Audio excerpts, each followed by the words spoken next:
पिछले वीडियो में आप लोगों ने इम्परेटिव सेंटेंस पढ़ा था और उसमें आप लोगों ने पढ़ा था कि जब हम सामने वाले से कोई निवेदन या रिक्वेस्ट या फिर आप कोई सलाह उसको देते हैं या कोई आदेश देते हैं तो हम इम्परेटिव सेंटेंस का प्रयोग करते हैं। ठीक है, तो इम्परेटिव सेंटेंस में आप लोगों ने ये भी पढ़ा था कि जब बड़े से निवेदन करते हैं तो हम प्लीज़ का प्रयोग करते हैं, पहले वाक्य के पहले या फिर बाद में करते हैं। और इसका रूल आप लोगों ने पढ़ा था कि इसका जो सामान्य रूल होता है पहले वर्ब, ऑब्जेक्ट और फिर अदर वर्ड होता है। ठीक है, ये आपने रूल पढ़ा था और इसे पहचानते कैसे हैं ये मैंने पहले वीडियो में बताया हुआ है। ठीक है, तो अगर आपने वो वीडियो नहीं देखा है तो जाकर वो वीडियो देखें, तभी आपको समझ में आएगा कि वर्ब क्या होता है, ऑब्जेक्ट क्या होता है और अदर वर्ड क्या होता है। ठीक है, तो अभी चलिए हम इसको शुरू करते हैं। तो हमने समझा था कि इम्परेटिव सेंटेंस का जो सामान्य रूल होता है वह verb plus object plus other word होता है, और जब हम बड़े से निवेदन करते हैं तो इसके पहले या बाद में प्लीज़ जुड़ जाता है। जब हम बड़े से करते हैं तो या तो इसके पहले प्लीज़ जुड़ जाता है या फिर इसके बाद में हम प्लीज़ लगा देते हैं। लेकिन यदि हमें कोई कार्य करने से मना करना हो तब हम क्या करते हैं, तो उस केस में हम क्या करते हैं, डोंट का प्रयोग करते हैं। किसका प्रयोग करते हैं? डोंट का प्रयोग हम वाक्य के पहले करते हैं। डोंट का प्रयोग वाक्य के बाद में नहीं होगा, वाक्य के पहले ही होगा। ठीक है, तो हम क्या करते हैं उसमें, उस समय डोंट का प्रयोग वाक्य के पहले करते हैं। जैसे कि मैं मान के चलिए कि हम बोल रहे हैं कि वहाँ मत जाओ। ठीक है, तो क्या हो जाएगा, डोंट गो देयर। यह मत खेलो तो डोंट प्ले इट। ठीक है, फुटबॉल मत खेलो तो डोंट प्ले फुटबॉल। तो इसमें क्या होता है कि हम डोंट का प्रयोग पहले करते हैं। ठीक है, जब कोई कार्य करने से मना करना हो, सामने वाले को जब कोई कार्य करने से मना करना हो तो हमें किसका प्रयोग करना होता है, डोंट का प्रयोग इम्परेटिव सेंटेंस के पहले करना होता है। जैसे कि देखिए कुछ उदाहरण लेते हैं हम, जैसे उसे मत बुलाओ।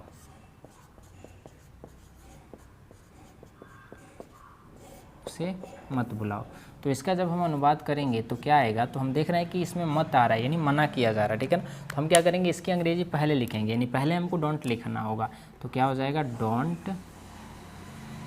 उसके बाद देखेंगे वर्ब क्या है, तो वर्ब क्या है, बुलाना है, तो इसकी अंग्रेजी लिखेंगे, यानी कि वर्ब क्या हो गया, कॉल। Don't call. ऑब्जेक्ट क्या है, किसे बुलाया जा रहा है, उसे, तो क्या हो जाएगा, हिम। ये हो जाएगा ऑब्जेक्ट। ठीक है ना, तो इसकी अंग्रेजी क्या हो जाएगी, हिम। तो टोटल वाक्य क्या हो जाएगा, डोंट कॉल हिम। ठीक है, तो इसका सामान्य रूल क्या हो जाएगा, तो इसका सामान्य रूल ऐसे होगा कि पहले हम डोंट लिखेंगे, उसके बाद वर्ब, उसके बाद ऑब्जेक्ट और उसके बाद अदर वर्ड। वर्ब का फर्स्ट फॉर्म रहेगा। ठीक, ये इसका सामान्य रूल होगा। यानी कि हम क्या करेंगे, पहले डोंट लिखेंगे, फिर उसके बाद वर्ब का फर्स्ट फॉर्म, फिर ऑब्जेक्ट और फिर अदर वर्ड। ठीक है, जैसे कि कोई दूसरा अगर वाक्य ले, हम एक और वाक्य लेते हैं कि यहाँ फुटबॉल मत खेलो। यहाँ फुटबॉल मत खेलो।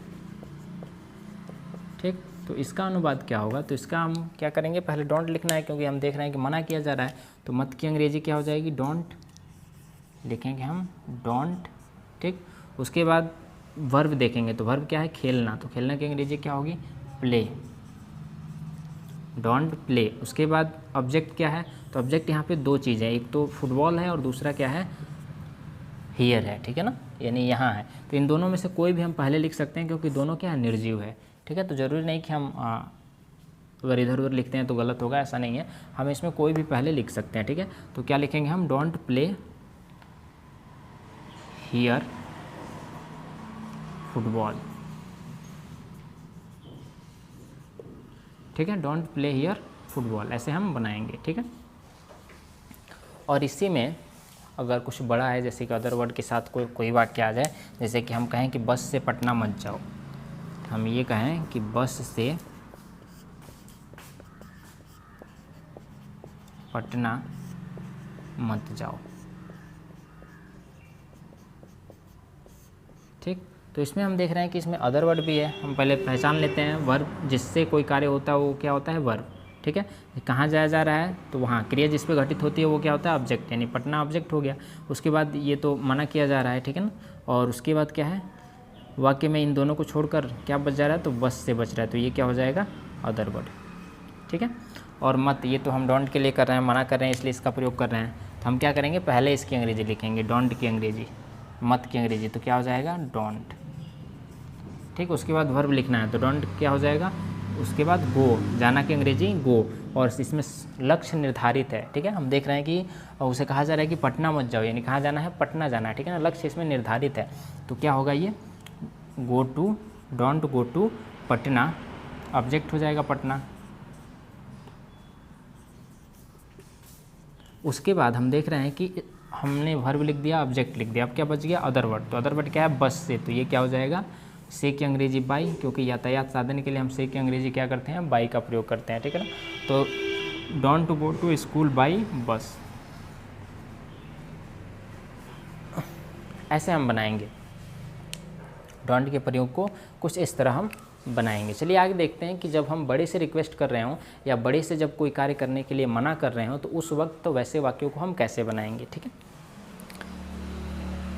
जब हम अपने से बड़ों से रिक्वेस्ट करते हैं तो उस वक्त हमको प्लीज़ का प्रयोग करना होता है, और प्लीज़ का प्रयोग हमेशा ही पहले होता है या फिर बाद में होता है।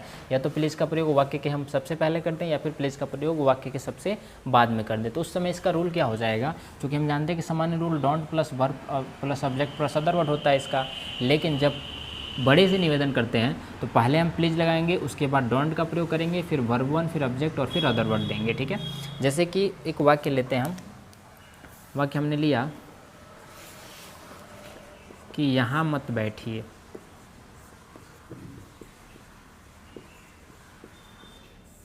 हम देख रहे हैं कि हम अपने से बड़े को मना कर रहे हैं कि आप यहाँ मत बैठिए, ठीक है। तो उसमें क्या होगा, तो इसका अनुवाद कैसे बनाएंगे, तो हम पहले प्लीज़ लिख दें या फिर बाद में लिखें, दोनों में से कोई भी बना सकते हैं, या तो पहले प्लीज़ लिख दें नहीं तो बाद में लिखें, ठीक है, तब भी हो जाएगा, चलेगा। तो हम इसमें पहले ही प्लीज़ लिख देते हैं, तो लिखते हैं यहाँ पे प्लीज़,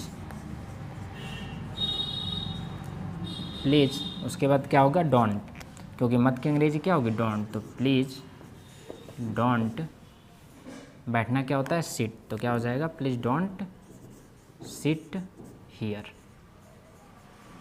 ठीक है, क्योंकि डोंट लिख दें, उसके बाद वर्ब लिख दें और उसके बाद ऑब्जेक्ट लिख दिए, ठीक है। इसी तरह कोई दूसरा अगर वाक्य ले हम, जैसे कि, या फिर इसको ऐसे भी बना सकते थे हम,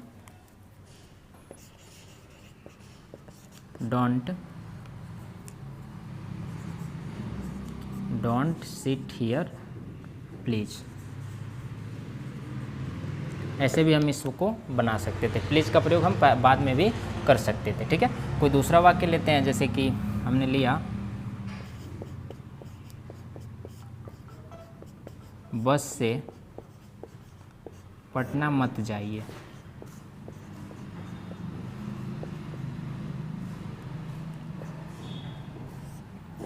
हमने ये वाक्य लिया कि बस से पटना मत जाइए, ठीक है। तो इसको हम कैसे बनाएंगे, तो हमें देखना है कि हम इसमें बड़े से रिक्वेस्ट कर रहे हैं, तो जब बड़े से रिक्वेस्ट करना है तो हमको प्लीज़ का प्रयोग करना है। तो हम क्या करेंगे, पहले प्लीज़ लिखेंगे, प्लीज़, उसके बाद मना कर रहे हैं तो please don't go to Patna by bus, ठीक है, क्योंकि हमने वर्ब लिखा, उसके बाद ऑब्जेक्ट लिखा, फिर उसके बाद हमने क्या लिख दिया, अदर वर्ड लिख दिया, ठीक है। ये हो गया हमारा वर्ब, ये हो गया ऑब्जेक्ट और ये हो गया अदर वर्ड, ठीक है। तो ऐसे हम बनाएंगे। और ध्यान रखिए, अगर यहाँ पे थोड़ा सा आप समझिएगा तो ये बाय जो है एक प्रीपोजिशन है, ठीक है ना, और प्रीपोजिशन होता है जिस वाक्य से वह संबंध स्थापित करता है उससे पहले हम लिखते हैं, ठीक है ना। तो से क्या संबंध किससे बन रहा है, बस से बन रहा है, तो बस से पहले हमने प्रीपोजिशन लिख दिया, ठीक है। तो ऐसे आप लोग आगे पढ़िएगा, जब हम आगे आप लोग को पार्ट ऑफ स्पीच पढ़ाएंगे उसमें जब प्रीपोजिशन पढ़ाएंगे तब आपको बताएंगे कि प्रीपोजिशन का प्रयोग कहाँ किया जाता है और कैसे किया जाता है, ठीक है। अभी तो आप सिर्फ एक तरह से रफली इंग्लिश समझने के लिए आप पढ़ते चले जाइए, ताकि आपको कम से कम इंग्लिश समझ में आ जाए। जब वाक्यों को आप पढ़ें तो आप उसका हिंदी जान सकें, उसे समझ सकें, ठीक है। अभी सिर्फ इसी वे से पढ़ाया जा रहा है, और जैसे ही टेंस आपका ख़त्म होगा तो फिर आपको डीपली पढ़ाया जाएगा, फिर आपको ग्रामर का सही सटीक जानकारी दिया जाएगा, मतलब डीपली आपको पढ़ाया जाएगा। अभी सिर्फ आप अनुवाद करना सीखिए, क्योंकि परीक्षा में आप लोग जानते हैं कि 10 वाक्य आते हैं जिसका अनुवाद करना होता है अंग्रेजी में। तो जब तक आप ये सब नहीं जानिएगा तब तक आप अनुवाद नहीं कर पाइएगा। फिर जब मैं ग्रामर पढ़ाऊँगा, पार्ट ऑफ स्पीच जब मैं पढ़ाऊँगा तो उसमें आपको सही उसमें आपको ये बताया जाएगा कि प्रीपोजिशन का प्रयोग कैसे करते हैं, कहाँ करते हैं। अभी आप इसको सिर्फ अदर वर्ड मान के ही चलिए, ठीक है। हाँ, ये ध्यान रखिएगा प्रीपोजिशन का प्रयोग हमेशा कब होता है, नाउन से पहले होता है जिससे वह संबंधित होता है, ठीक है। चलिए आगे देखते हैं, आगे कुछ वाक्य देखते हैं। आगे हम देखते हैं, मान के चलिए हमने आगे एक प्रयोग होता है नेवर। नेवर का प्रयोग होता है, नेवर मतलब होता है कभी नहीं। नेवर मतलब होता है कभी नहीं। जैसे कि वाक्य में इसका प्रयोग वाक्य में कैसे आता है कि झूठ कभी मत बोलो, झूठ कभी मत बोलो।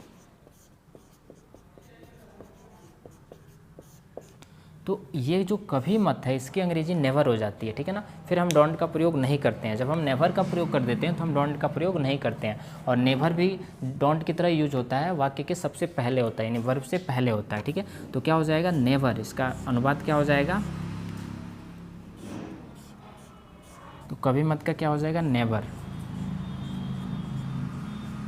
नेवर दिखाई नहीं दे रहा ना,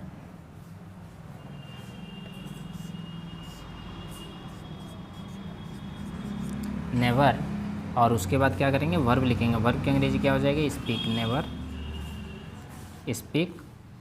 और चूँकि बोलना है, झूठ बोलना है, तो यहाँ पे स्पीक का प्रयोग नहीं होता है बल्कि टेल ए लाई का प्रयोग होता है, टेल का प्रयोग होता है। टेल मतलब कहना होता है, तो नेवर स्पीक टेल ए लाई, ठीक। ऐसे हम बनाएंगे। एक और वाक्य लेते हैं, जैसे कि हमने एक और वाक्य लिया,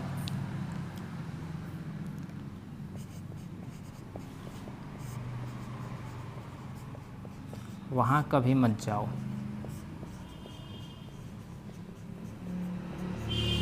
वहाँ कभी मत जाओ। तो यहाँ पे इसमें क्या होता है, हम क्या करते हैं, इसमें कभी मत की अंग्रेजी हम पहले लिखेंगे नेवर, नेवर, ठीक है। उसके बाद जाना का क्या हो जाएगा, गो। और वहाँ का क्या हो जाएगा, देयर, क्योंकि हमें वर्ब लिखना है फिर ऑब्जेक्ट लिखना है। तो कभी मत, यानी मत की अंग्रेजी हम फिर अलग से नहीं लिखेंगे, कभी मत की ही अंग्रेजी नेवर हो जाएगी, ठीक है। और वैसे ही प्रयोग करेंगे जैसे डोंट का प्रयोग करते थे, नेवर पहले आएगा, तो नेवर गो देयर, ठीक है। इसी तरह जब हमको अपने से बड़ों से रिक्वेस्ट करना होगा तब हम क्या करेंगे, तब हम प्लीज़ का प्रयोग नेवर से पहले ही करेंगे। जैसे कि हमने कहा कि झूठ कभी मत बोलिए, हमने कहा झूठ कभी मत बोलिए, ठीक। तो इसमें हम क्या करेंगे, चूँकि बड़े से कर रहे हैं तो इसलिए प्लीज़ का प्रयोग हम पहले कर देंगे या फिर बाद में भी कर सकते हैं। तो प्लीज़ नेवर टेल ए लाई।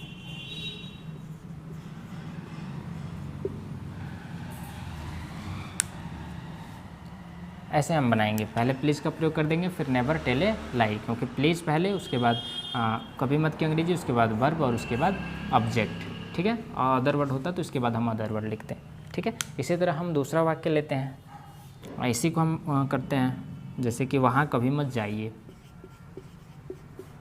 वहाँ कभी मत जाइए, ठीक है। तो वहाँ कभी मत जाइए हम बड़े से कह रहे हैं, तो कभी मत की अंग्रेजी क्या हो जाएगी, नेवर। लेकिन उससे पहले हम प्लीज़ का प्रयोग करेंगे, तो यहाँ लिखेंगे प्लीज़ नेवर। जाना के क्या हो जाएगा, गो, और वहाँ का देयर। चूँकि इसमें लक्ष्य नहीं है इसलिए केवल गो लगा है, टू नहीं लगाया गया, ठीक है ना। जब लक्ष्य होता है, जैसे फिक्स होता है कि हमको यहीं जाना है, तब हम उसमें टू लगाते हैं, ठीक है। तो उम्मीद है कि आपको ये इम्परेटिव सेंटेंस अच्छे से समझ में आ गया होगा। इम्परेटिव सेंटेंस में बस आपको इतना ही पढ़ना है कि जैसे कि अगर मना करना हो तो कैसे प्रयोग करते हैं, नेवर का प्रयोग क्या होता है, ठीक है।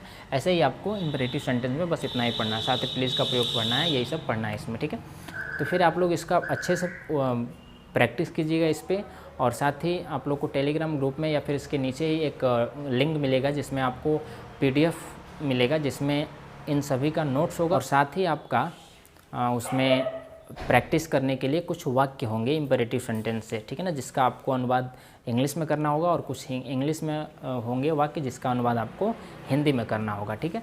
तो जिससे आपकी प्रैक्टिस भी हो जाएगी और साथ ही आपको नोट्स का PDF में मिल जाएगा, ठीक है। तो इसका आप लोग नोट्स अपने कॉपी में बना लीजिएगा, ठीक है। तो चलिए फिर मिलते हैं हम अगले वीडियो में।